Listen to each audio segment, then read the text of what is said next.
बड़ी खबर आपको दे दें असम से, जहां नए मुख्यमंत्री को लेकर सस्पेंस खत्म हो गया है। हेमंता बिस्वा शर्मा ही होंगे असम के अगले मुख्यमंत्री। गुवाहाटी में बीजेपी विधायक दल की बैठक में हेमंता के नाम पर मुहर लग चुकी है। केंद्रीय ऑब्जर्वर जेपी नड्डा, सह पर्यवेक्षक नायब सिंह सैनी की मौजूदगी में हेमंता के नाम पर मुहर लग गई है। 12 मई को हेमंता मुख्यमंत्री पद की शपथ लेंगे। असम के 16वें मुख्यमंत्री होंगे। 2021 में बतौर 15वें मुख्यमंत्री के तौर पर उन्होंने शपथ ली थी। असम में बीजेपी को शानदार बहुमत मिला। राज्य में 126 में से 82 सीटों पर बीजेपी के कैंडिडेट्स को जीत मिली। हेमंता की अगुवाई में बीजेपी ने चुनाव लड़ा और अब दूसरी बार वो मुख्यमंत्री बनने जा रहे हैं। 12 मई मंगलवार को गुवाहाटी में शपथ ग्रहण समारोह होगा। प्रधानमंत्री मोदी, गृह मंत्री अमित शाह की मौजूदगी में शपथ ग्रहण होगा। कई राज्यों के मुख्यमंत्री भी मौजूद रहेंगे। एनडीए शासित राज्यों के मुख्यमंत्री भी इस समारोह का हिस्सा होंगे। तो कोई कंफ्यूजन तो था ही नहीं। अब जिनके चेहरे पर चुनाव लड़ा गया था उनके चेहरे पर ये एक औपचारिक मुहर थी, जो आज विधायक दल की बैठक के बाद ये ऐलान कर दिया गया है। और अभी जब हम ब्रेक पर जाते हैं तब भी हमारे यहाँ पर ऑफ एयर चर्चा चलती रहती है। और अजीत जी, बड़ी इंटरेस्टिंग बात अमिताभ जी हमारे बीच में चल रही थी। अजीत जी, अब ये जो विपक्ष की पॉलिटिक्स हम कहते हैं, जिसमें मैं कांग्रेस पार्टी को सबसे पहले नंबर पर रख रही हूं, असम की स्थिति ये है कि वहां पर जितने विधायक जीत कर आते हैं वो सभी मुस्लिम सिवाय एक के।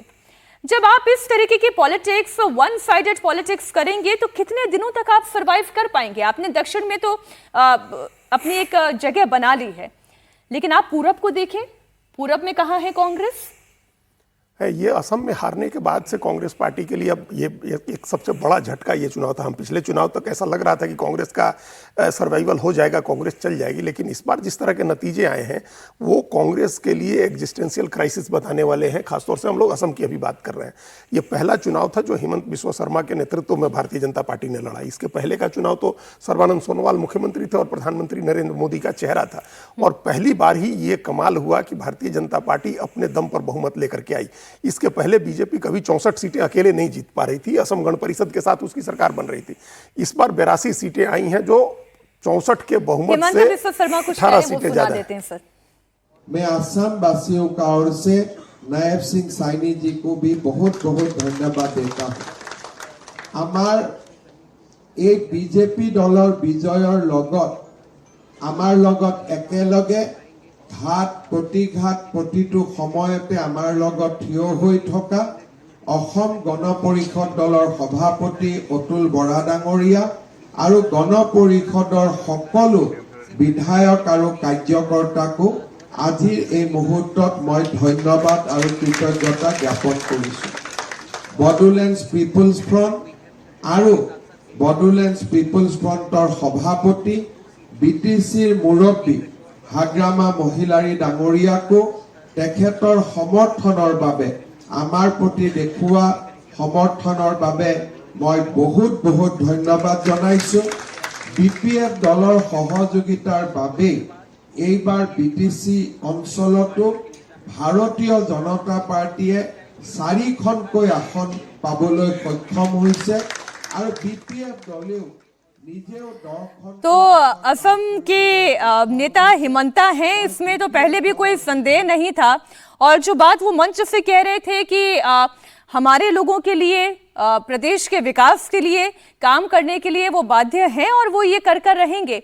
तो जहां से चर्चा हमने रोकी थी वहीं चर्चा को आगे बढ़ाते हुए जी। हाँ, तो ये एग्जिस्टेंशियल क्राइसिस अभी इस बार ज़्यादा दिखा कांग्रेस के सामने, क्योंकि कांग्रेस पार्टी के जो 19 विधायक जीते हैं उसमें 18 मुसलमान हैं। तो इस बात को समझने की जरूरत। और पश्चिम बंगाल में जो 2 जीते हैं वो दोनों मुस्लिम हैं। केरल में भी कांग्रेस के अपने विधायकों में भी मुस्लिम हैं और जो इंडियन यूनियन मुस्लिम लीग है उसके तो लगभग सारे मुसलमान ही विधायक जीते हैं। तो ये ठीक है कि कांग्रेस पार्टी को वो उसका वोट मिलता है मुसलमान का, लेकिन वो मुसलमान का वोट मिलने का कारण ये है क्योंकि उसको बीजेपी को हराना होता है। वो कांग्रेस को इसलिए वोट देती है, या समाजवादी पार्टी को, या आरजेडी को, या ममता बनर्जी को ही, क्योंकि उनको हिंदू वोट भी मिलता है। तो मुसलमान ये मानता है कि हिंदू वोट अगर कुछ आता है तो ये फिर हरा देंगे बीजेपी को। अगर ये साबित हो जाए कि हिंदू वोट नहीं मिल रहा है इन पार्टियों को, या उस अनुपात में नहीं मिल रहा है कि ये बीजेपी को हरा दे, फिर मुसलमान भी इनको क्यों वोट देगा? ममता बनर्जी की पार्टी में 42.5% विधायक जो है वो मुस्लिम है। उन्होंने टिकट दी थी 17% मुसलमानों को। उनके 294 में से उनके मुस्लिम कैंडिडेट थे 52। तो 17-18% आपने टिकट दिया, रिजल्ट में रिफ्लेक्ट हो रहा है कि 42.5% मुस्लिम जीता है। तो वो अगर ये देखेगा कि हम 50% तो हम ही जीत रहे हैं अगर, और हिंदू वोट नहीं मिल रहा है जो कैरी कर सके, तो ये क्यों, या ममता बनर्जी के साथ क्यों जाए, जो एकदम नतीजे के तुरंत बाद असदुद्दीन ओवैसी ने अपील की कि मुसलमान अपनी पार्टी बनाए, मुसलमान अपना नेता चुने, तो वो तो चुनेगा ना कि भाई जब ऐसे भी नहीं हरा पा रहे हम कांग्रेस के साथ भी मिलके या ममता बनर्जी के साथ भी मिलके, तो हम क्यों नहीं अपनी पार्टी को वोट दें। लेकिन अमिताभ जी ये भी तो एक नैरेटिव है, नैरेटिव नहीं बल्कि रियलिटी हो गई है। ये रियलिटी है कि मुसलमानों की अपनी कोई पार्टी नहीं है, जो भी बीजेपी को हराते वही उसकी पार्टी हो जाती है, उसका अपना कोई रिप्रेजेंटेशन नहीं है। अब आप इसे अच्छी पॉलिटिक्स कहें, बुरी पॉलिटिक्स कहें, रिप्रेजेंटेशन के बिना की पॉलिटिक्स कहें, मैं उसमें नहीं जा रही, लेकिन मुसलमानों ने भी तो ये तय किया ना कि उन्हें वही चेहरा चाहिए जो बीजेपी को हरा दे। तो ये भी एक नैरेटिव का ही रिजल्ट है। जो सो कॉल्ड सेकुलर पार्टीज हैं उन्होंने ऐसा नैरेटिव चला रखा है कि भाई बीजेपी जो है वो एंटी माइनॉरिटी पार्टी है। अगर आप देखेंगे तो किसी भी स्टेट गवर्नमेंट स्कीम में या केंद्रीय भारत के भी जो स्कीम्स हैं उसमें बीजेपी का ऐसा दावा है कि 30 से 35% बेनिफिशियरीज जो हैं वो मुस्लिम समाज से आते हैं। और धीरे धीरे हम देख रहे हैं कि जिस तरह की प्रचंड जीत मान लेते हैं आसाम में मिली है या बंगाल में मिली है, एक सेक्शन ऑफ मुस्लिम मतदाता भी बीजेपी को वोट कर रहा है, लेकिन वो किसी भी सर्वे में कैप्चर नहीं होता है।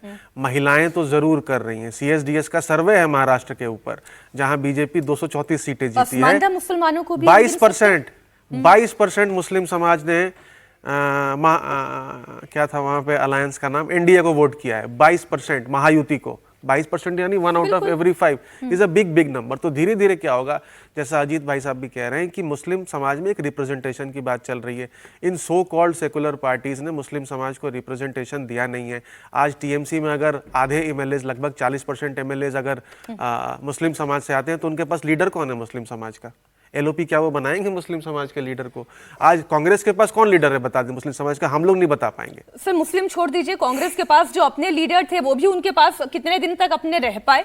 आप हिमंता की बात करें, हिमंता के अंदर क्या ताकत है, क्या संगठन की समझ है, क्या प्रशासनिक अनुभव है, उसे बीजेपी का नेता समझ लेता है लेकिन कांग्रेस पार्टी का नेता नहीं समझ पाता है।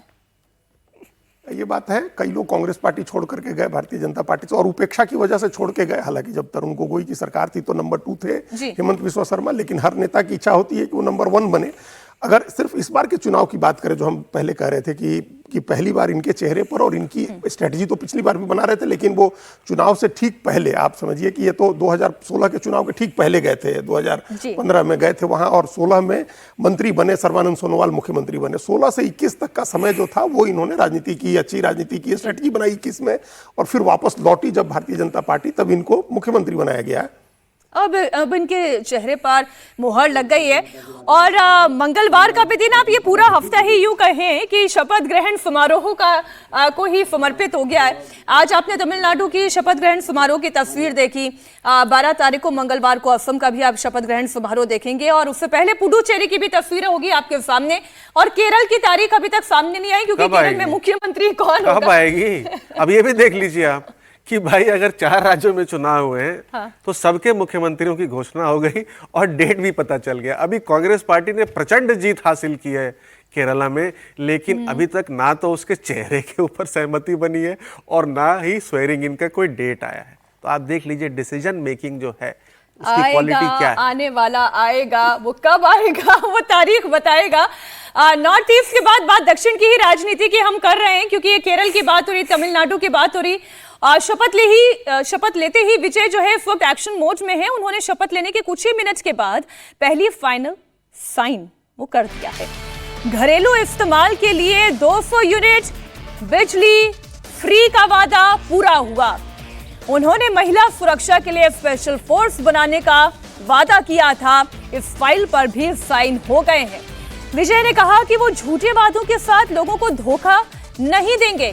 ये अभी लाइव तस्वीरें आप देख रहे हैं, और ये लाइव तस्वीरों को देखकर आप समझ सकते हैं विजय युग की शुरुआत हो चुकी है तमिलनाडु की राजनीति में। और उनका ये पूरा कैवलकेड है वो आपको दिखाई दे रहा है, गाड़ियों का ये जो काफिला है। और सड़क की एक तरफ आप देख भी रहे हैं कि विजय की एक झलक पाने के लिए, मुख्यमंत्री की एक झलक पाने के लिए लोगों का एक हुजूम सा उमड़ पड़ा है। तो ये तस्वीर आपके सामने, बीच में मेरे ख्याल जो गाड़ी है उसमें मुख्यमंत्री चल रहे हैं और चारों तरफ सुरक्षा का एक घेरा आपको दिखाई दे रहा है। तो शपथ लेते ही तमिलनाडु के मुख्यमंत्री विजय एक्शन में आ गए हैं। 200 यूनिट फ्री बिजली के फाइल पर साइन हो गए हैं। पहले हम इसी मुद्दे पर बात करें, ये फ्री बी वाली पॉलिटिक्स को लेकर जिस दिन नतीजे आ रहे थे, मुझे ध्यान है कि बड़ा अच्छा प्रश्न जो है एक वरिष्ठ पत्रकार ने रजत जी से पूछा।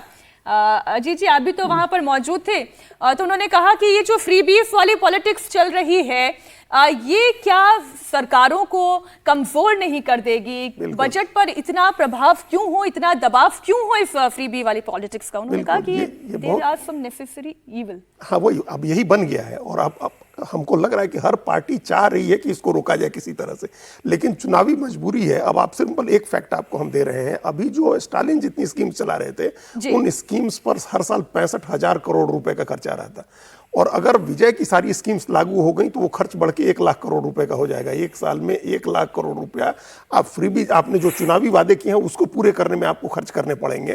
तो ये हमको लग रहा है कि अब ये भी एक समाप्ति की तरफ बढ़ रहा है। हम लोगों ने देखा कि ममता बनर्जी को इस स्कीम में कोई फायदा नहीं पहुंचा, हिम्मत नहीं कर पा रही है, पॉलिटिकल पार्टीज नहीं करेगी, लेकिन सुप्रीम कोर्ट में ये मामला आ गया। सुप्रीम कोर्ट इसके लिए बेंच बना चुकी है या बनाने वाली है, जिसको सुनवाई करना है, और सुप्रीम कोर्ट डिफाइन करेगी कि फ्री बीज क्या है और लोक कल्याण की योजना क्या है। लोक कल्याण और जो चुनावी वादों की बातें हैं उसको चुनाव सुप्रीम कोर्ट डिफाइन कर दे कि भाई ये शिक्षा है, ये स्वास्थ्य है, ये जरूरी चीजें हैं जो आपको करनी है, ये एक डेमोक्रेटिक कंट्री में आपको करना ही हर चुनी हुई सरकार को, और ये चीजें हैं जो आप नहीं कर सकते हैं, ये आप अननेसेसरी बर्डन डाल रहे हैं स्टेट के एक्सचेकर पर। इधर प्रधानमंत्री नरेंद्र मोदी कर्नाटक में हैं और बेंगलुरु में थोड़ी देर पहले ध्यान मंदिर में उन्होंने पूजा की। कर्नाटक से पीएम मोदी ने कांग्रेस पर बड़ा अटैक किया और कहा कि कांग्रेस पार्टी ने नारी शक्ति बंधन अधिनियम को रोककर पाप किया, महिलाओं की संसद में भागीदारी को रोका और इसलिए महिलाएं उन्हें कभी माफ नहीं करेंगी।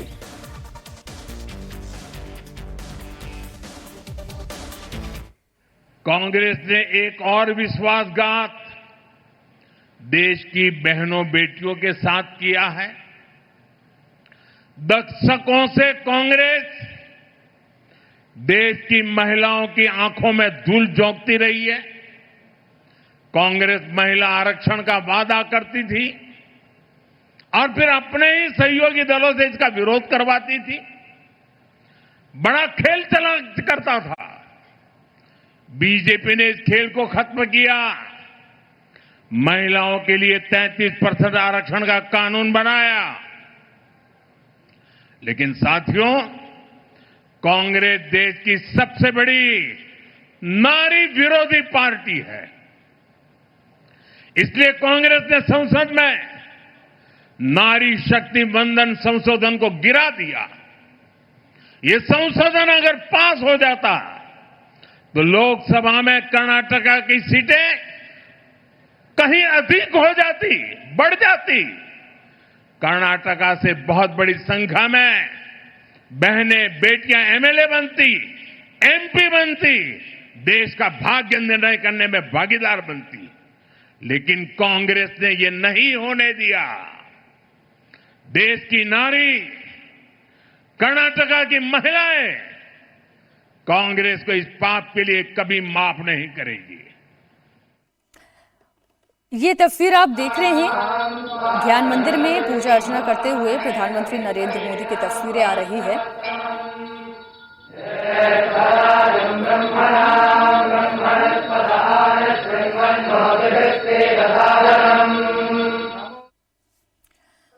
दक्षिण की राजनीति में एक नई लकीर खींचने की प्रधानमंत्री नरेंद्र मोदी की कोशिश और शुरुआत एक बार फिर से कर्नाटक से। अब 2 राज्यों में तो विधानसभा चुनाव हो चुके हैं, एक में शपथ ग्रहण भी हो गया है और केरल में भी शपथ ग्रहण हो ही जाएगा। अब बचता है कर्नाटक। आंध्र प्रदेश में पहले से ही गठबंधन की सरकार है, तो नजर अब कर्नाटक पर है, दक्षिण के गेटवे पर है। और अब तमिलनाडु में तो उन्होंने आरोप लगा दिया कांग्रेस पार्टी पर कि वो कैसे परजीवी पार्टी बन गई है, लेकिन कर्नाटक में तो अभी वो सत्ता में है और अपने दम पर सत्ता में है। अब उन्हें वो कैसे सत्ता से बेदखल करेंगे और कैसे वापस से बीजेपी का शासन वहां पर आएगा, ये एक बड़ी चुनौती है। क्योंकि भारतीय जनता पार्टी के पास चेहरे का अकाल, कहना ठीक होगा अमिताभ जी, चेहरे का अकाल है वहां। अकाल मतलब एक चेहरा येदियुरप्पा के बाद जरूर एक पार्टी ढूंढ रही है, ठीक है, कि उनके जैसा टावरिंग पर्सनालिटी शायद नहीं है, लेकिन जैसा आपने ही कुछ देर पहले अभी बहुत अच्छा एग्जांपल दिया वेस्ट बंगाल का। वेस्ट बंगाल एग्जांपल है कि कंबाइंड लीडरशिप पे बीजेपी कैसे चुनाव लड़ रही है। उनके पास वहाँ भी ममता के सामने कोई बड़ा लीडर नहीं था। Modi plus Suvendu Adhikari plus Dilip Ghosh plus Agnimitra Paul plus Sukanta Majumdar plus Samik Bhattacharya, तो ये 5 जोन्स के 5-5 लीडर हैं ये, प्लस दिलीप घोष भी 5 जोन्स के 5-5 लीडर हैं। इसी तरह से यहाँ पर उनके बेटे हैं, येदियुरप्पा जी के बेटे हैं, आर अशोक हैं, और क्योंकि जेडीएस भी अलायंस में एनडीए के कुमारस्वामी जैसे टावरिंग लीडर भी हैं, जो वो कलिगा समाज पे आज भी उनका अच्छा खासा होल्ड है। तो आई थिंक यहाँ पर कंबाइंड लीडरशिप के बेसिस पर ही बीजेपी चुनाव लड़ेगी, और लीडरशिप कांग्रेस में भी क्योंकि क्लियरली डिफाइंड नहीं है, और डिफाइंड शायद नहीं हो सकती, क्योंकि जो हमने डिलेमा की डिस्कशन किया, तो ये फायदा बीजेपी को वहां मिलेगा। सामने टावरिंग लीडर शायद ना रहे 2028 के चुनाव में, क्योंकि लोगों को भी मालूम चल जाएगा कि सिद्धारमैया जी इस बार चीफ मिनिस्टर नहीं बन पाएंगे। आई थिंक ऑलरेडी वो 75+ ईयर्स ऑफ एज के हैं। 4 मई को 5 राज्यों के नतीजों में जिन 2 राज्यों पे हमने देखा तस्वीर, वहाँ तो शपथ ग्रहण हो चुका। पहले कल पश्चिम बंगाल में हो गई, आज की बात करें तो अब वहाँ की भी तस्वीर आपके सामने थी। आज विजय ने भी मुख्यमंत्री के तौर पर तमिलनाडु में शपथ ग्रहण कर ली है। असम की तारीख आ गई है, वो 15 तारीख है, माफ कीजिएगा 12 मई है। 12 मई को वो शपथ लेंगे, मंगलवार का दिन होगा। कांग्रेस जिस एक राज्य में चुनाव जीती है और बहुत अच्छे बहुमत के साथ चुनाव जीती है, वहां पर मुख्यमंत्री कौन होगा इसके नाम पर पेच फंसा हुआ है। कांग्रेस केरल में अपने मुख्यमंत्री को लेकर कोई फैसला नहीं कर पा रही है। कल दिल्ली में कांग्रेस अध्यक्ष खड़गे के घर पर 3 घंटे तक बैठक हुई। उसमें सीएम पद के तीनों दावेदार केसी वेणुगोपाल, वीडी सतीशन और रमेश चेन्नीथला मौजूद थे। बैठक के बाद यह तय हुआ कि कांग्रेस आला कमान जल्द ही अगले मुख्यमंत्री का नाम घोषित कर देगी। कांग्रेस कार्यकर्ताओं को सलाह दी गई कि वो अपने अपने नेता के समर्थन में सड़क पर शक्ति प्रदर्शन ना करें। कांग्रेस में सीएम पद के 3 बड़े चेहरे हैं। केसी वेणुगोपाल कांग्रेस के संगठन महासचिव हैं, सांसद हैं, राहुल गांधी के करीबी हैं। पिछली विधानसभा में नेता विपक्ष वीडी सतीशन हैं, उन्हें भी बहुत जन समर्थन है, वो दावा भी ठोक चुके हैं। रमेश चेन्नीथला की बात करें तो वो कांग्रेस के पुराने और वफादार नेता हैं, तो चेन्नीथला का नाम भी काफी महत्वपूर्ण है, बड़ा जनाधार है उनके भी पीछे। दिल्ली में बैठक के बाद वीडी सतीशन ने कहा कि केरल में नई सरकार के गठन में कोई देरी नहीं हो रही है। There is no delay. There is no delay. This is the fastest procedure. They have done it very fast. You inquire about the other states, other parties, how they are selecting. आप ये कह रहे हैं कि देरी नहीं हो रही है। अभी मैंने जानकारी दी, पश्चिम बंगाल में शपथ ग्रहण हो गया, तमिलनाडु में शपथ ग्रहण हो गया, असम की तारीख आ चुकी है, पुडुचेरी में भी शपथ ग्रहण की तारीख आ चुकी है, और यहाँ केरल में नाम ही फाइनल नहीं हो पा रहा है। और फिर आप ये कह रहे हैं कि कोई देरी नहीं हो रही है, तो कहाँ मामला अटका हुआ है? कर लीजिए आज ही शपथ ग्रहण, अगर देरी नहीं हो रही है। नाम नहीं तय कर पा रहे हैं ना। कांग्रेस नेता भले ही मीडिया के सामने कुछ बोलने के लिए तैयार ना हो, कोई नाम देने के लिए तैयार ना हो, लेकिन केरल में इस वक्त शक्ति प्रदर्शन का दौर चल रहा है। वीडी सतीशन के समर्थक दबाव बनाने के लिए पोस्टर वार कर रहे हैं और सड़कों पर प्रदर्शन भी कर रहे हैं। इंडियन यूनियन मुस्लिम लीग उनके समर्थन में खुलकर सामने आ गया है। कहा जा रहा है कि कांग्रेस के ज्यादा समर्थक केसी वेणुगोपाल को सीएम बनाए जाने के समर्थन में हैं, लेकिन सवाल है कि क्या लेफ्ट सरकार से मोर्चा लेने वाले नेताओं की जगह कांग्रेस आला कमान वेणुगोपाल को सीएम बनाने का रिस्क ले लेगी? Fourth, our assembly election has been, our assembly result has come out. Today is what day? Today is what day? 5 days. 5 days.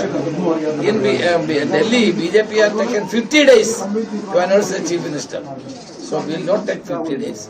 The High Command will decide according to their convenience after consulting all the important details and others. Thank you. अब सवाल ये है, कई बार ऐसा होता है अजीत जी, 2 की लड़ाई में तीसरा बाजी मार जाता है, तो क्या जो चेहरा हम देख रहे थे वो बाजी मार सकता है? नहीं ले अब जिस तरह से कांग्रेस जितना उलझा दिया कांग्रेस ने, अगर एक झटके में नतीजा आने के अगले दिन आप विधायक दल की बैठक कर लेते, दूसरे दिन विधायक दल की बैठक करके किसी का नाम घोषित कर देते, तो ये समस्या नहीं होती। अब इतना पेच डालने के बाद अब अगर आप अब सतीशन को बनाते हैं तो चनीथला का गुट बहुत नाराज होगा। देखिए वेणुगोपाल की नाराजगी कम होगी क्योंकि वो तो ऑलरेडी संगठन महासचिव हैं और बड़ी भूमिका निभा रहे हैं, लेकिन सतीशन और चनीथला में बहुत खींचतान बढ़ जाएगी। जिसको भी बनाएंगे उसका दूसरा खेमा उनके खिलाफ प्रदर्शन करेगा। तो ये एक मतलब ऐसा ना हो कि खींच करके आप इस पूरे एपिसोड को ऐसी जगह ले जा रहे हैं जहां आपकी मजबूरी हो जाए कि आप वेणुगोपाल को ही केरल का मुख्यमंत्री बनाए, तभी शांति रहेगी। अगर वेणुगोपाल बनेंगे तो सतीशन और चनीथला के लोग शांत रहेंगे, लेकिन अगर उन दोनों में से किसी को बनाएंगे तो फिर उनके लोग सड़क पर उतरेंगे। दूसरी बात यह कि सतीशन को चुनाव के नतीजों के पहले ही मुस्लिम लीग ने कहा था कि अगर हमारी सरकार, ये यूडीएफ की सरकार बनती है तो हम चाहेंगे कि सतीशन मुख्यमंत्री बने। तो हालांकि मुस्लिम लीग का एक से है, इसके बावजूद सरकार बनाने की मजबूरी नहीं है। मतलब कांग्रेस के साथ जो अन्य लोग हैं, कांग्रेस केरल कांग्रेस के जो कई खेमे हैं, उनके 17 एमएलए जीते हुए हैं, तो कांग्रेस के 63 और वो 17 मिलाकर के 80 का आंकड़ा हो रहा है, बहुमत का आंकड़ा 71 का ही है। तो वो ऐसी मजबूरी नहीं है कि उनकी बात सुनी जाए, लेकिन चूंकि आपका एक महत्वपूर्ण और भरोसेमंद एलआई है, वो कह रहा है तो उसकी बात सुननी है। कुल अभी हम लोग सिर्फ इतना कह सकते हैं कि कांग्रेस ने खुद ही मामले को इतना उलझा दिया कि डिसीजन लेने में समस्या हो रही है। पहले दिन ले सकते थे आप डिसीजन, को एक ले सकते थे। और बताइए, अमिताभ जी कह रहे थे कि राहुल गांधी कोशिश कर रहे हैं अपने आप को मेंटोर दिखाने की, लेकिन अब यहाँ इतना पेच उलझा दिया है। यहाँ देखिए क्या है कि पहले तो जो सेंट्रल लीडरशिप है, यानी दिल्ली में जो कांग्रेस की लीडरशिप है, वो तो राहुल जी से हाथ जोड़ रही है कि केसी वेणुगोपाल जी को मुख्यमंत्री बना दीजिए ताकि जनरल सेक्रेटरी ऑर्गेनाइजेशन का पद खाली हो जाए और वो पद किसी और लीडर या तो सचिन पायलट, प्रियंका गांधी को दे दिया जाए। सर एक ये तस्वीर क्योंकि बहुत महत्वपूर्ण है, जो उन्होंने सरकार बनने के साथ साथ कैबिनेट की तरफ से जिन 2 फाइलों पर हस्ताक्षर किए हैं उसकी तस्वीर आपके सामने है। तो पहला तो हमने आपको जानकारी दे दी, 200 यूनिट बिजली फ्री का जो उनका वादा था वो पूरा कर रहे हैं, और दूसरा वादा महिलाओं को लेकर जो उन्होंने किया था वो भी वादा वो पूरा कर रहे हैं। लेकिन वादों की एक लंबी फहरिस्त है और चुनौतियां भी बहुत बड़ी है। तो ये चलते चलते ये तस्वीरें आपके सामने हैं। चर्चा को भी हम यहीं पर विराम देते हैं। जी आपका भी, अमिताभ जी आपका भी बहुत शुक्रिया। अब देखिए किस ताकत के साथ विजय ये सरकार चलाते हैं और जब कैबिनेट का विस्तार होता है तो उसमें कांग्रेस पार्टी को क्या जगह मिलती है, उस पर हमारी नजर रहेगी।